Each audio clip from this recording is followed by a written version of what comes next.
Bonjour à tous, on est donc dans le Perek Yud-Bet du Tanya, page Yud-Zayin, c'est-à-dire après la page 32. On était en train d'expliquer la Madriga du Benoni, et à ce qu'on appelle, traduction, l'homme moyen, et on a expliqué la chose suivante. Le Benoni, en vérité, c'est quelqu'un que lo aver avera miyama velo yavor l'olam. C'est quelqu'un qui n'a jamais commis d'avera de toute sa vie, et c'est quelqu'un qui n'en commettra jamais. Alors on avait expliqué ce que ça voulait dire. C'est possible qu'il a fait des avérotes.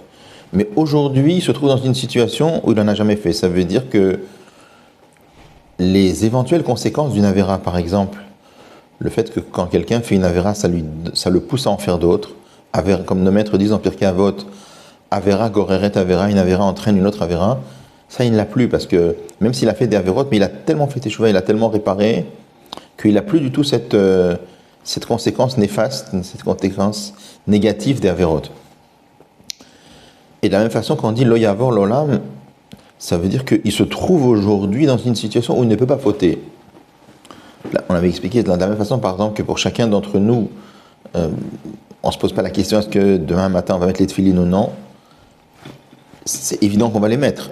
Évidemment, si on reste au niveau où nous sommes aujourd'hui, c'est sûr et certain que demain on va mettre les tefilines. La question ne se pose même pas pour nous. Donc le Benoni, c'est quelqu'un qui a ce niveau-là, mais pour toutes les mitzvot de la Torah, pour toute la halakha de la Torah, pour lui c'est impensable de faire autrement que la volonté d'Akadosh Baruch Hu. Ça justifie la dénomination de Benoni. Pourquoi ? Parce que on a vu que le tzaddik, on avait expliqué que dans les Korot HaNeshama, il y avait deux catégories. Il y avait les Korot Apnimim, les forces profondes, l'intellect et les sentiments. Et de l'autre côté, les Levushim, Marshava Dibur Maaseh. Marshava Dibur et Maaseh, on avait expliqué que c'était différent des Korot Apnimim, dans le sens où Marshava Dibur Maaseh, c'est le comportement. C'est des choses que je fais. Il y a des choses que je fais avec mon action, il y a des choses que je fais avec ma bouche, il y a des choses que je fais avec ma tête, je pense à ça. Mais l'intellect et les sentiments, c'est autre chose. On a expliqué la différence qu'il y a entre l'intellect et la pensée, c'est très différent. Je peux penser dans ma tête que 2 et 2 font 5. Je ne peux pas comprendre que 2 et 2 font 5. Donc le tzaddik, c'est quelqu'un chez lequel le nefesh elokit, l'âme divine, a la domination, non seulement au niveau des levushim, mais même au niveau des korot pnimim. Ça veut dire que dans son cœur, par exemple, il n'y a plus d'attirance pour les plaisirs du monde. Il n'y a que l'amour d'Akadosh Baruch Hu. Le rachat, c'est quelqu'un chez lequel il peut y avoir une domination de l'âme animale, même au niveau des levushim. C'est-à-dire que c'est quelqu'un qui pourrait commettre des avérotes en pensée, ou en parole, ou en action, ou dans plusieurs de ces 3 domaines-là. Le Benoni est au milieu. Benoni, c'est du mot Bein, entre. Dans le sens où, au niveau des levushim, au niveau de pensée, parole, action, toutes ces pensées, paroles, actions sont en harmonie avec la Torah. Par contre, au niveau des korot apnimim, au niveau des forces profondes, il ressent de l'attirance pour les plaisirs du monde. Et c'est pour ça qu'il est Beinoni, il est entre le tzaddik et entre le rachat. Chez le tzaddik, il y a la domination du nefesh elokit partout. Dans le nefesh abamit, il y a la domination du nefesh abamit qui peut être partout aussi, c'est-à-dire même éventuellement sur les levushim, sur une partie des levushim. Chez le Benoni, il y a la domination du nefesh elokit. En tout cas, chez le rachat, c'est la domination de l'âme animale sur les levushim même. Chez le Benoni, au niveau des korot apnimim, il y a encore la domination du nefesh abamit. Au niveau des levushim, au niveau des vêtements, il y a uniquement la domination du nefesh elokit. On avait expliqué qu'il y avait un seul moment où il ne ressentait plus d'attirance pour les plaisirs du monde. Ça, c'était le moment de la prière. Pourquoi ? Étant donné que pendant la prière, le Benoni se trouve dans une madriga où l'amour d'Akadosh Baruch Hu brille dans son cœur, qui rachpèche comme des flammes de feu. Donc c'est quelque chose qui met en sourdine complètement l'attirance des plaisirs qu'il peut avoir. Il ne ressent aucune attirance pour les plaisirs du monde pendant la prière. Mais quand même, il n'est pas Benoni. Pardon. Quand même, il n'est pas du tout au niveau de tzaddik. Pourquoi ? Parce que, premièrement, cette domination-là, elle est que au moment de la prière. Et ce n'est pas une vraie domination. Parce que c'est juste que l'amour d'Akadosh Baruch Hu empêche de ressentir l'attirance pour les plaisirs du monde. Mais en vérité, les kochot du Nefesh Abahamit, elles sont bien là. Ça, c'est pendant la tfila. Après la tfila, une fois que le Bénini n'a plus ces flammes de feu d'amour d'Akadosh Baruch Hu qui brillent dans son cœur, alors il pourrait avoir éventuellement des pensées qui l'attiraient vers des plaisirs du monde.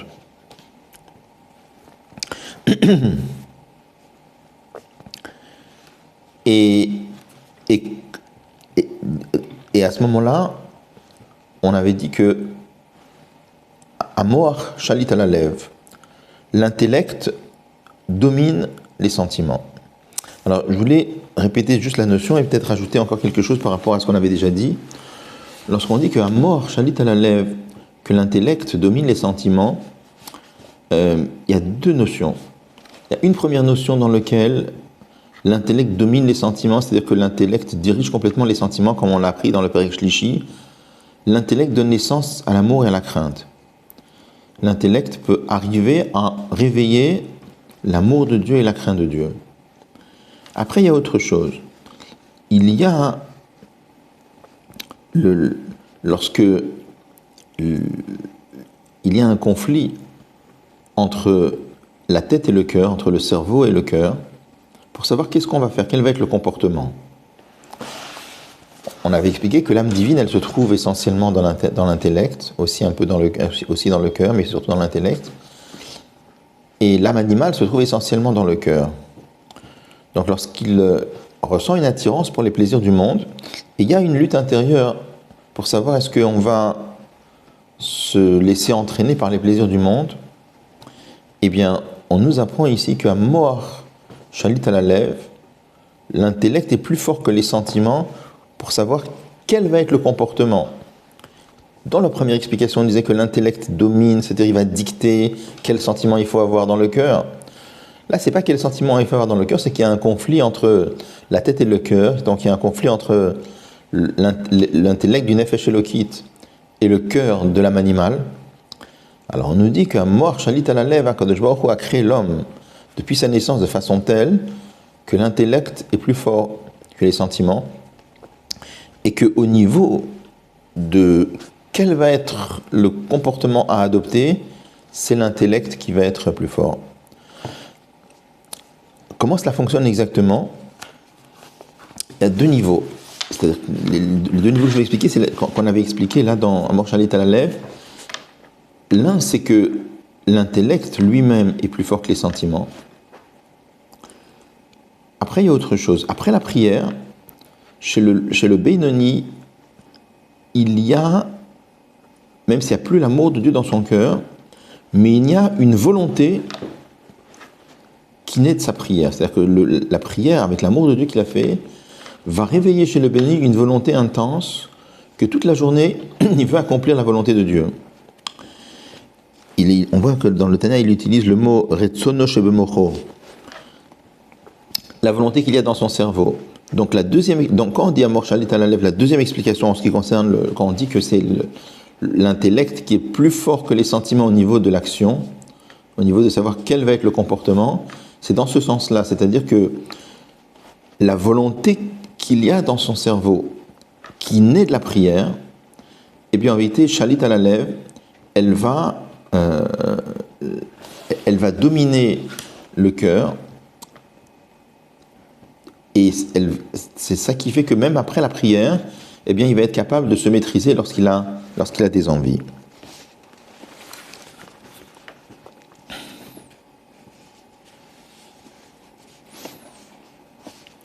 Alors, on était page Yudzaïn, donc en bas de la page.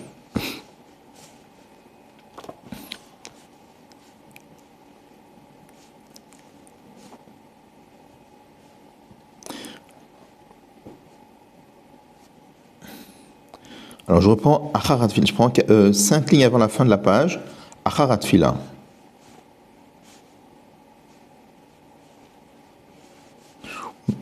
Même un peu plus haut. 7 lignes avant la fin, Kimehuta. car l'essence de l'âme animale, chez Mea Klipa, qui provient de la Klipa, chez Bechalal Asmali, qui est du côté gauche du cœur, l'onitre et Klalmim Kobom Benoni Acharat Fila, elle n'est pas du tout repoussée de sa place chez le Benoni après sa prière. Pendant la prière, elle est un peu repoussée, dans le sens où il n'y a que l'amour d'Akadosh Baruch Hu dans son cœur. Mais après la Tfila, elle n'est pas repoussée, elle revient entièrement. Quand il dit Mehuta ve'atzmuta, l'essence de l'âme, on avait expliqué que l'essence, il s'agit des kochot, il ne s'agit pas de l'essence même de la neshama. Pourquoi? Parce que les flammes de feu d'amour d'Akadosh Baruch Hu ne sont plus dévoilées dans son cœur. Bechalal Asmali, dans le côté droit du cœur, qui im seulement Toho, l'intérieur du cœur, Ratsouf est tapissé Ava Mesuteret d'un amour de Dieu caché. Shehi Avativich Benefesh Elokit, qui est l'amour naturel pour Akadosh Baruch Hu qu'il y a dans l'âme divine, comme c'est expliqué plus loin. Plus loin dans le chapitre 18 et 19, on verra qu'il existe un amour d'Akadosh Baruch Hu dans le cœur de tous les Juifs, qui est gravé en lui, et qui ne provient pas du tout de la réflexion. C'est quelque chose qui est naturel chez le Juif. Cet amour existe chez tous les Juifs. Maintenant, pour qu'il donne des conséquences, il faut quand même le dévoiler un petit peu. On l'a potentiellement, mais si on ne le dévoile pas, ça ne donne rien du tout.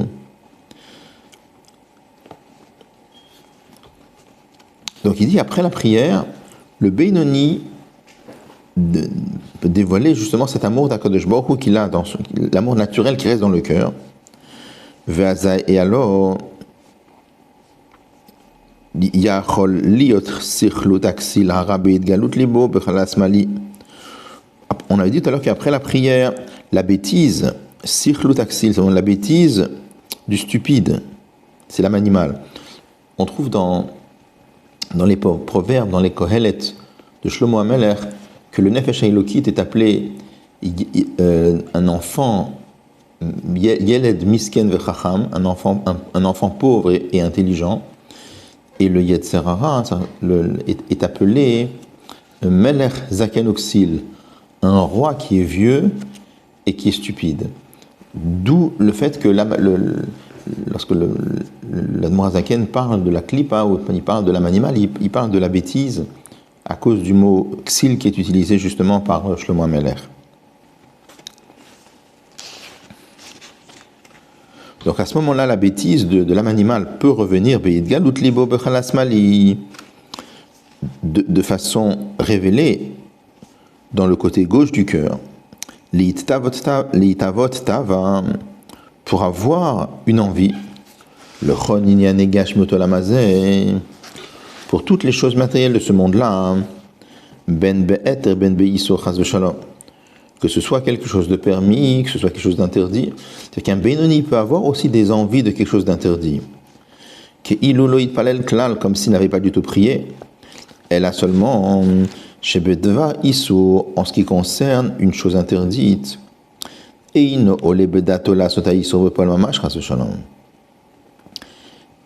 monte pas à son esprit l'idée de commettre l'interdiction, que Dieu nous en préserve, concrètement.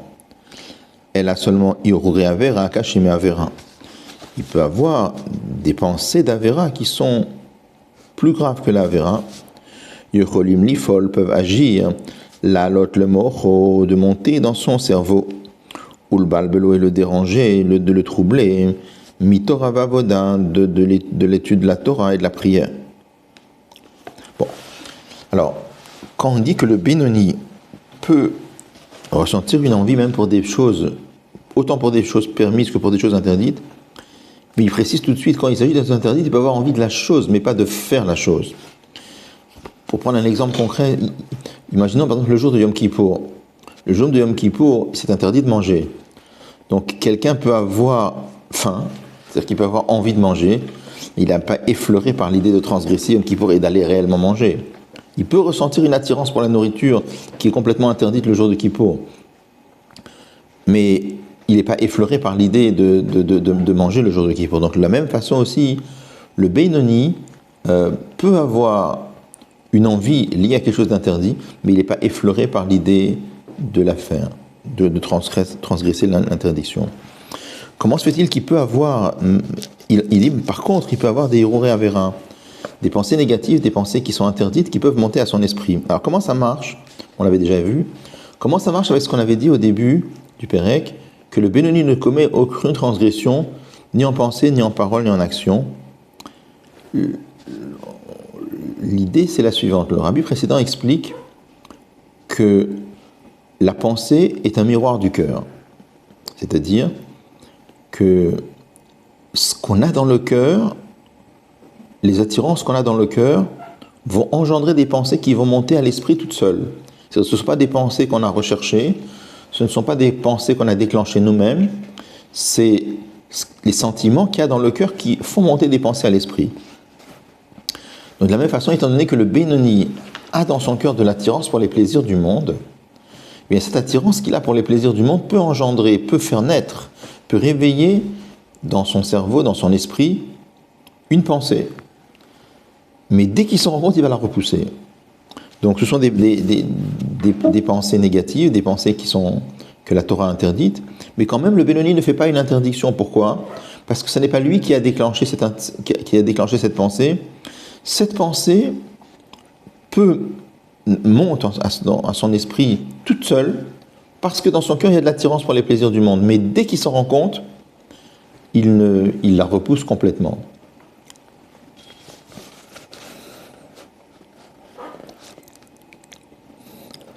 Kma Marazal, comme nos maîtres disent, Gimel Averot, Ein Adam, Nitzon Mem Bechol Yom. Il y a 3 transgressions duquel l'homme n'est pas préservé chaque jour. C'est-à-dire qu'il y a 3 choses qu'un homme, de façon normale, transgresse chaque jour. De quoi il s'agit? Hirur Avera, les pensées d'Avera. Alors vous voyez que quand on dit ici Gimel Averot, il ne s'agit pas de vrai Averot, parce que le Hirur Avera, la pensée d'Avera dont on parle ici, ça n'est pas une Avera. C'est une pensée d'Avera, mais dès qu'il se rend compte, il la repousse, donc à la fin, il ne fait aucun Issour. Ve'iyun Tfila, et l'approfondissement dans la prière. Le rabbi explique qu'est-ce que ça veut dire. Il y a une note du rabbi qui dit que le pirouge, il faut le comprendre ici selon le pirouge de Tosfot. Tosfot dit qu'est-ce que ça veut dire qu'il n'arrive pas à se concentrer dans la prière. C'est-à-dire qu'il peut arriver certains moments où dans la prière montent des pensées étrangères qui vont le troubler. Ces pensées étrangères, d'où elles viennent? Pareil, elles viennent du fait que le cœur est lié à des pulsions liées au monde matériel. Donc le cœur, les sentiments qu'il y a dans le cœur vont envoyer des pensées, mais dès qu'il l'a, il va la repousser elle-même. Choulou, etc. Il ne cite pas la 3e, parce que la 3e, c'est Avak Lachon Hara, un dérivé du Lachon Hara très fin, et ça c'est quelque chose qu'il peut totalement contrôler, parce que pour tout ce qui est lié à la pensée, ça monte tout seul. Donc ça, on n'est pas vraiment maître. Par contre, la parole, je peux très bien décider de ne pas parler.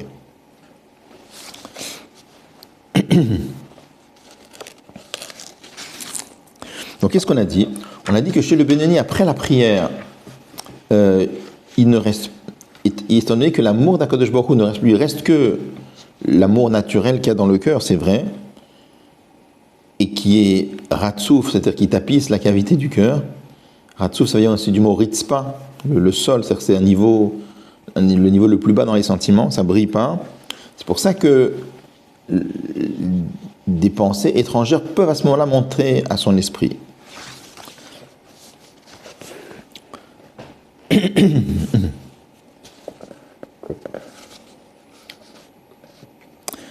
Alors, qu'est-ce que l'Admor Azaken nous dit? Il nous dit seulement chez la Zé pour cela, c'est-à-dire pour ce problème-là, Moïl va fonctionner à Reshimo Bemochin, la trace qu'il y a dans ses forces intellectuelles, la trace qu'il y a dans son esprit, Veyirat Hashem ve'avato amsuteret, ainsi que la crainte de Dieu et l'amour naturel qui sont cachés Bechal Yemani dans le côté droit du cœur, Lid Gaber pour se renforcer, Velishlot Alaraz et de dominer ce mal-là, Amitavetava qui désire cette envie, chez le Liot Loshlita Mem Shalabaïr, pour que ce mal n'ait aucune domination sur la ville qui est le corps, Lotzi Tavato Mikor El Apoel, pour faire sortir son envie du potentiel vers le concret, c'est pour arriver à réaliser son envie.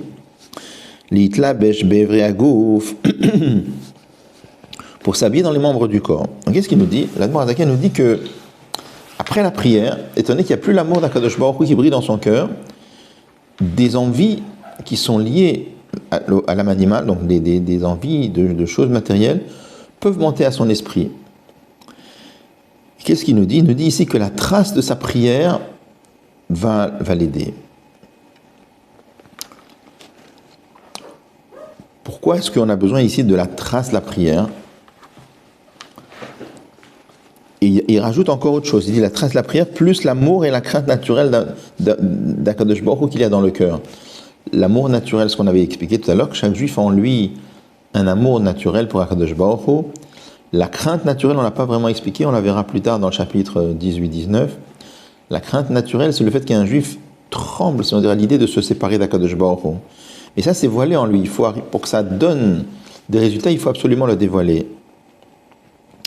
Le Rabbi a expliqué ici pourquoi on a besoin de la trace de la prière. Il dit comme ça. Quand on avait dit avant que Hamoach Shalit ala Lev, que l'intellect domine le cœur, ça c'est de façon générale. Maintenant, après la prière, lorsque l'envie monte à l'esprit, donc dans l'esprit lui-même, on a une lutte. Il y a dans le cerveau lui-même, dans le cerveau lui-même, il y a une certaine lutte. Dans le cerveau, il y a les pensées de l'âme animale qui sont en train de monter, et il y a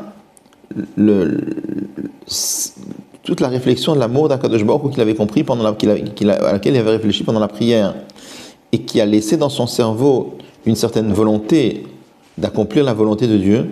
Dans l'esprit lui-même, il y a une lutte. Et sur ça, on nous dit que comme il y a une lutte dans l'esprit lui-même, la trace de la prière, c'est-à-dire que, étant donné que pendant la prière, il a réussi à engendrer un amour de Dieu très fort, c'est ça qui va l'aider. Je voulais juste formuler la question peut-être de façon plus claire encore.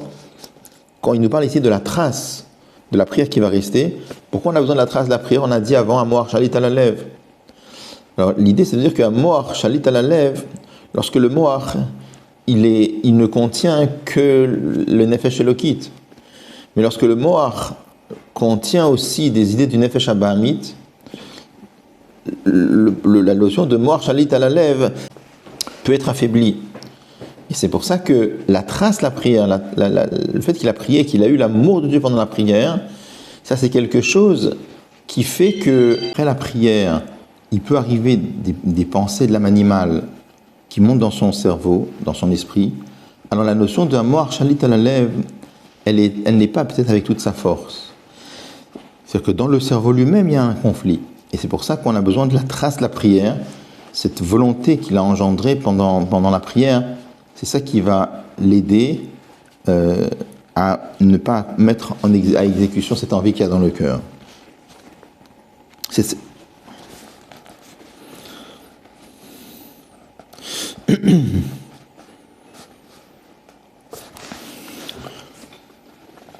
Donc il ne va pas laisser le mal, l'itla besh bevri agouf, s'habiller dans les membres du corps, vafil ou bemoach levado, et même dans le cerveau tout seul.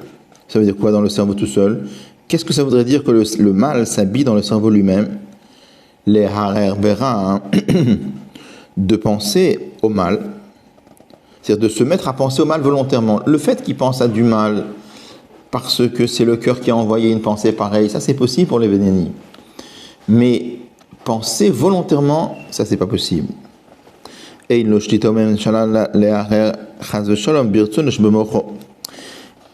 mal n'a pas de domination pour se mettre à penser volontairement avec la volonté qu'il y a dans son cerveau.